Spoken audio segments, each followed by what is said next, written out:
Hi there, Star Wars collectors, and welcome to another Bossk's Bounty video. And in this video, I'm going to be going through my top 5 best vintage collection figures of 2025 so far. So as we are approaching to nearly halfway through the year, I thought it'd be a good opportunity to take a look at, some of the awesome figures that we've got already.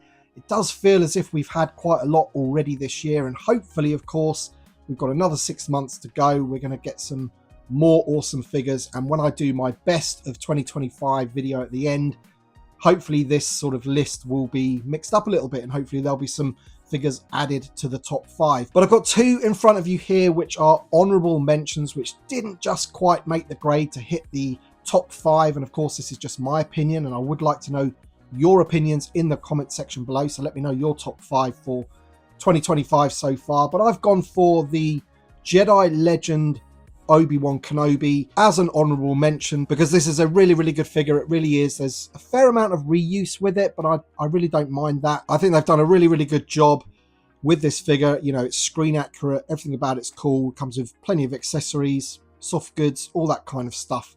And I just thought it was a really good release to have from the Obi-Wan Kenobi series. Now you might be asking yourself why I have included Captain Paleon as a honorable mention, and it's because I was just so impressed with the head sculpt and the paint applications on that head sculpt. I just thought, for a 3.75 inch figure, they absolutely nailed that one, and I do hope future figures, are of that quality.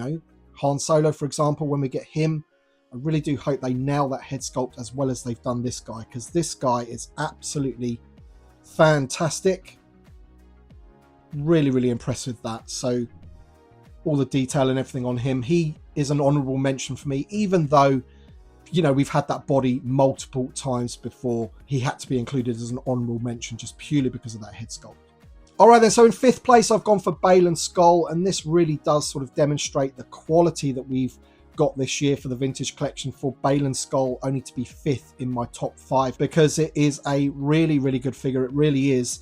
And when I'm ranking these, I'm not even thinking about the card back at all. This is just about what I feel about the figure and how well they executed that character in figure form. And I think they did a really good job with Balen Skull here. He's got great articulation. The head sculpt's great. Paint applications are great. There isn't really too much wrong with this figure, in all honesty. I just feel that I've got 4 others that are not necessarily better than this one, but just, rank higher in my personal sort of favorite list. But yeah, Balen Skull, really good release, that one. Of course, we were made to wait a little while for it, but I think they absolutely nailed it. And I know for a fact that most people in the TVC community are very happy with this particular figure. So Balen Skull is in 5th place. Okay then, so in 4th place, I've chosen the much anticipated Luke Skywalker, the classic Luke Skywalker from Star Wars A New Hope, Farm Boy Luke, if you like. And this figure would have been a lot higher in my list, possibly number 1, had they nailed the head sculpt. And unfortunately, they didn't. It's not as bad as I originally thought it was, but it's still not on point in my opinion. I feel they could have done a lot better with it if we look at some of the other head sculpts that we've got, particularly that Imperial officer that I showed you earlier. If they could nail the likenesses of the main heroes as well as they do some of the sort of secondary characters, then we would really be in a good place. But unfortunately, they do seem to struggle when it comes to, Luke Skywalker, Han Solo, and even Princess Leia over the years. This is probably the best Luke Skywalker we've ever had.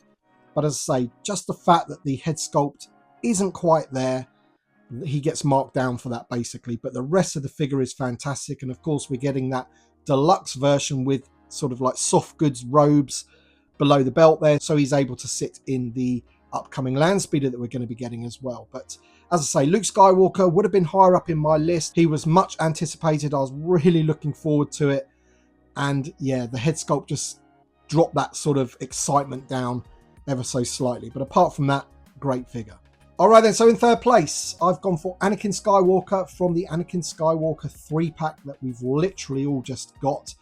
And this is a really good Anakin Skywalker. Now, of course, it is kind of based on his appearance from the Ahsoka series, from the World Between Worlds, but we all know really that this is the Revenge of the Sith Anakin. Stick a blue lightsaber in his hand and you've pretty much got a Revenge of the Sith Anakin Skywalker, which is the one we all want, and I'm sure they'll repack this guy onto a Revenge of the Sith card at some point in the future, but this is what we have at this moment in time, and it is an exceptional figure. It really is. He looks fantastic, doesn't he? Great head sculpt on this one, much better than all the other Anakins that we've had recently, and yeah, I just feel that they've nailed this one as well. But again, it just shows you the level of quality that we've got in 2025 so far for this figure not to be in top spot. It really is a great figure, plenty of articulation. You've got the lower half of his robes there being soft goods, which I think looks seamless in my opinion. So very, very happy with this one indeed.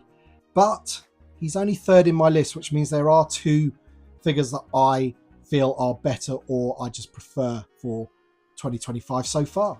And in second place, I've gone for Hammerhead. Now, this one was a difficult one for me because it is a little bit unfair. He's a deluxe figure. He comes with loads of accessories, but I've kind of discounted all of that, and I've discounted the fact that he's on that dodgy, oversized card back. I'm just looking at it from a 3.75-inch vintage collection figure, regardless of price and all that kind of thing. And they have done an absolutely fantastic job with this Hammerhead, it has to be said. I actually struggled to put him down when I first got him in hand. He is so good to sort of move around and pose and things like that. He really is great. And it's actually quite funny, really, because at the end of the day, when I get my cantina, when that arrives, he's kind of just going to be sitting there in the corner, on his stool with his table and not doing much else, which is a shame, really, because it is such an amazing figure.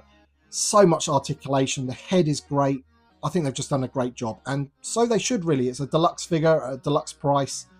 And as I say, it is a little bit unfair coming up against the other figures. But for me, he is my second most favourite vintage collection figure of 2025 so far. So there we have it. After all of the other figures in the list, I think it is pretty obvious which one was going to end up in number one spot as we went down from 5 to 1. And here we have him. He is the Imperial Stormtrooper Hoth Battle Gear, or Imperial Snowtrooper, whatever you want to call him.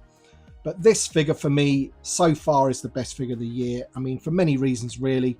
Of course, you've got the absolutely awesome design of the Snowtrooper, fantastic design.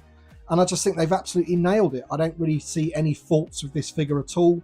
You've got some decent paint applications on the feet there. And I was just seriously impressed with this figure. And of course, we are able to army build him as well. We've got the Snowtrooper 4-pack coming out, which is going to be a really good way of getting a whole bunch of these guys, and they're just going to look fantastic together. And it takes me back to watching Empire Strikes Back for the first time when I was a kid, seeing these guys rock up in the base on Hoth.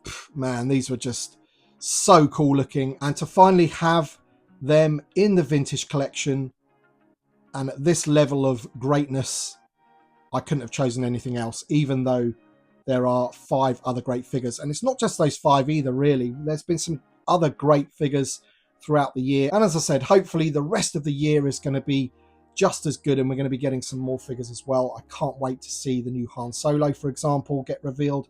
And of course, we've got Ben Kenobi to come as well. And judging by the images of that looks a great figure as well. But let me know your top 5 in the comment section below. Do you agree with me? Do you disagree with me? Let me know your thoughts in the comments. I want to thank you all for watching. And of course, thank you to my Patreon supporters and channel members, as always, for the extra support. It is greatly appreciated. Thanks for watching, everybody. And we shall see you on the next one.